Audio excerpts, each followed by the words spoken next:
Member for Haldeman Norfolk. Mr. Speaker, May 22nd to May 28th, representatives from 194 countries will meet in Geneva at the World Health Assembly to discuss the WHO Global Pandemic Treaty and to vote on amendments to the international health regulations. Why didn't this Prime Minister establish a public health inquiry into our COVID response before considering signing amendments to the international health regulations?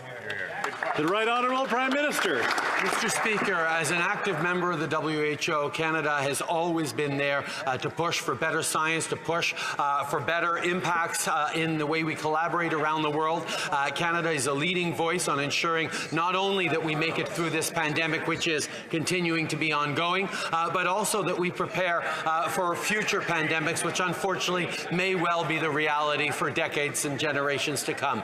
We will continue to be active, strong participants in international fora around health, while always respecting and protecting Canada's sovereignty and choices to make the right decisions for its own citizens. Now, I see someone standing, but Wellington Halton Hills took the first question and the second one. So the next one in the sequence is Calgary Skyview. Well, it was two. Well, we're checking with the table, and in the sequence, there was only two in the second.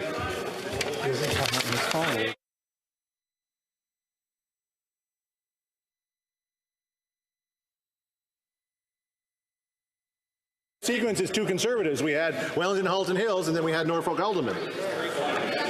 No, it's only on this. It's only two. I'm gonna. Let's go. We'll take a break for a second. I want to make sure everybody's heard correctly here.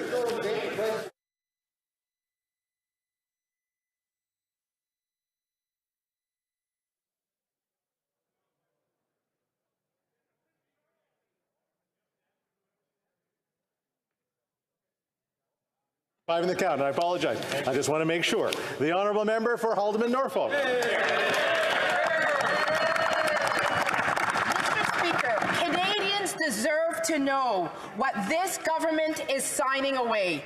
It is irresponsible to negotiate pandemic response powers when we haven't had a public inquiry into our own pandemic policies.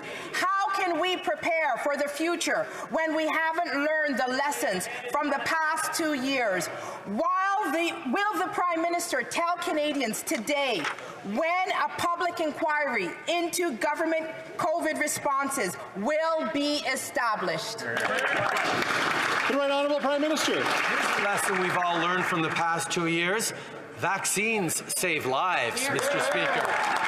We know that basing our response to this pandemic on the best public health advice, which includes getting as many Canadians vaccinated as possible to keep them safe, is exactly the way through. And it is a shame to continue to see the Conservative Party supporting views that vaccination is not the way through this pandemic. As we deal with the continued consequences of this pandemic, we will continue to stand with science and ensure Canadians continue to get vaccinated.